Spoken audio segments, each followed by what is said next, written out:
Natalia, thank you so much, and how much an orthoptist has to offer. Our audience has recognised this and the questions have begun. Great. So let's get to them right now. Others who are feeling a little bit shy, please don't be. This is such a unique and rare opportunity to pick the brains of an orthoptist. So yeah, please contribute. Natalia, if you could stop your screen share Yep. now, and then that will give us a nice view of everyone speaking. Lovely, thank you. Okay, so our first question. Where the clinical assessment suggests no vision possible, brackets retinal detachment, however, parental observation shows repeated responses to bright light, brackets light reaction but not tracking. Are there tests an orthoptist could employ to confirm this? Yes, the testing would be fairly straightforward. I guess with retinal detachment, when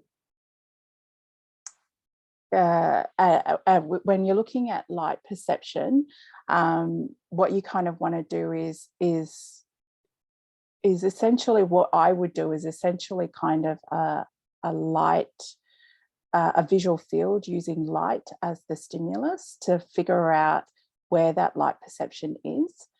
And then also chat to the family to see what options there are that we can actually utilize that light perception for them for function. So I hope that answers your question, but it will be straightforward. It also depends on whether or not there's cognitive and the brain is involved with that too. So that's where my head's also going. So it might not necessarily just be purely vision, but it might also be related to the brain. And if there's neurological involvement there, then there might be light perception that's happening. And there might also be latency to be able to pick up that light perception to consider. I hope that makes sense.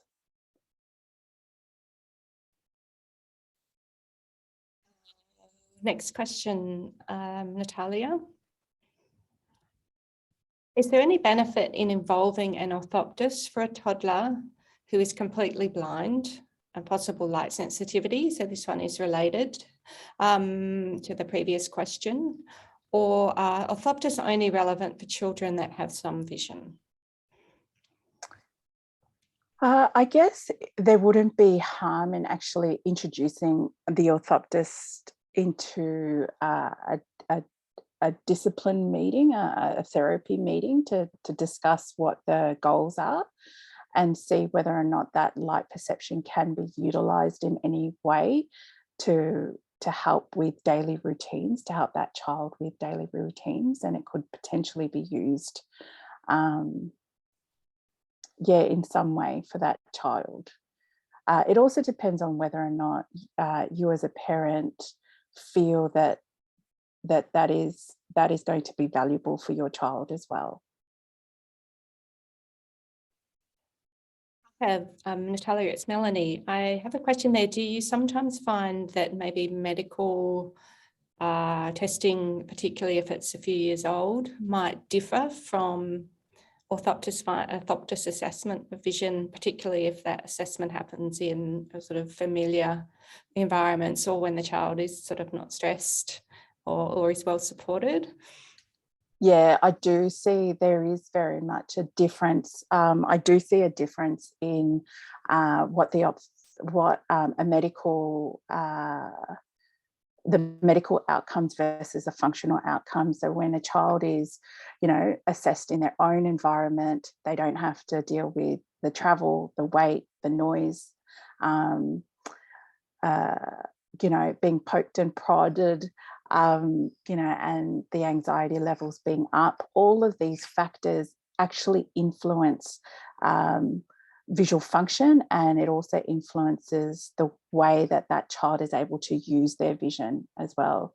So you do very much see variability, and a good way of rehab orthoptists are able to close that gap is after the assessment, after the functional vision assessment, you then write a letter back to the medical doctor saying, right, you know, these are my findings, and this is a summary of my findings. And that's something that I commonly do, is to help them see that there's a different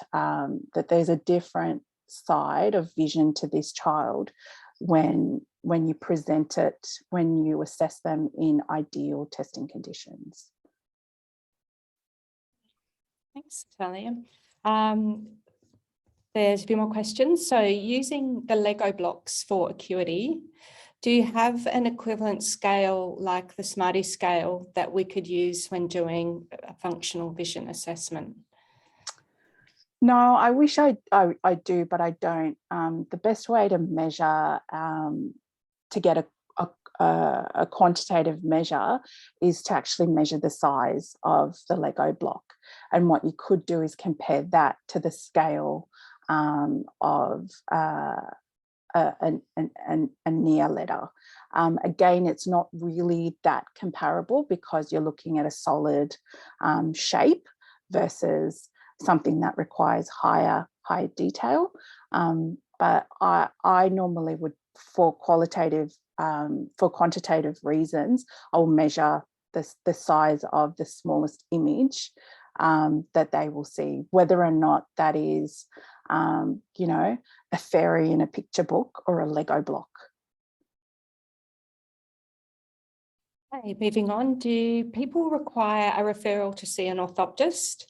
And can parents utilise Medicare or other funding for visits? No, you don't need a referral to see a vision rehabilitation orthoptist, and I'm pretty sure, but I'm not 100% sure, that you need a referral to see a private orthoptist that doesn't work in rehab. But what we will do is we will ask families if we can have access to medical records. And so that's either you got families supplying that, or signing consent for the orthoptist to then go and seek that information. And what was the other part of that? Oh, the funding. Yep. So unfortunately, we're not covered by Medicare. Except that there is a Medicare number for autism. But aside from that, with private orthoptists, we are covered where you can get part rebate if you've got private health insurance with extras, if you're an NDIS participant, and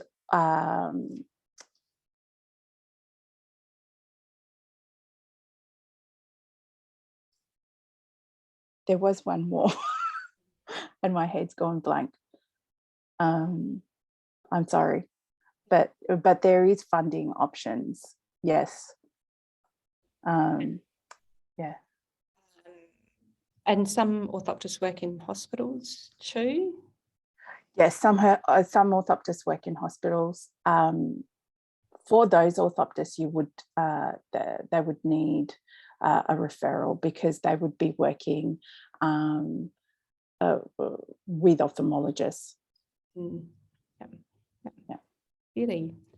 We have another one related to, slightly related to funding. So do you think there are many orthoptists working independently and funded through NDIS plans, especially for lighting assessments?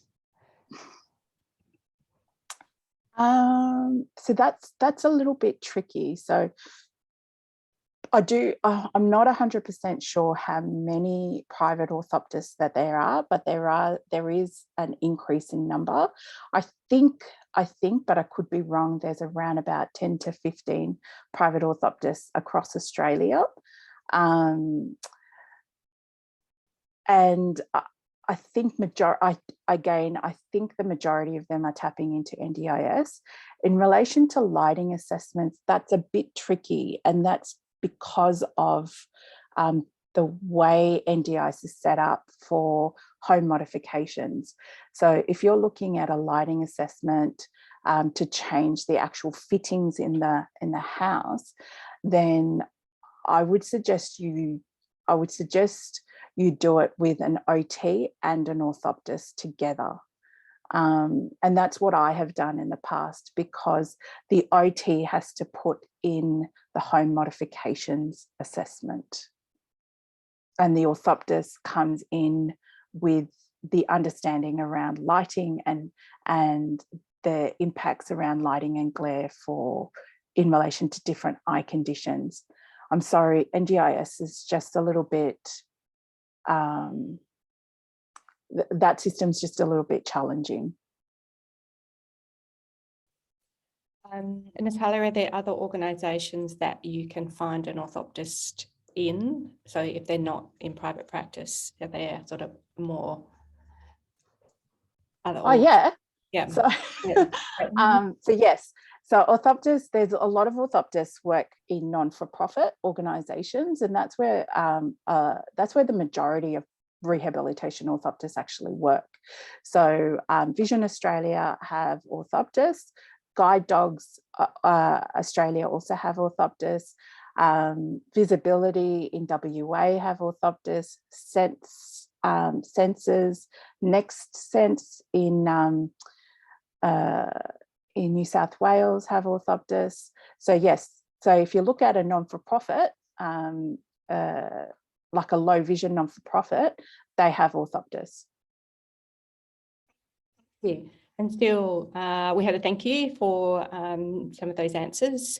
Let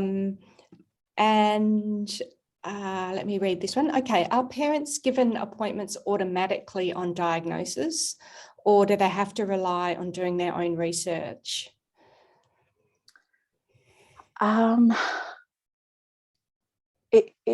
That one's are you talking about, can you just clarify that question in relation to appointments for rehabilitation, or I'm just a little bit unclear. Okay, we'll give them an opportunity to expand on that, and we'll go on to the next question and come back.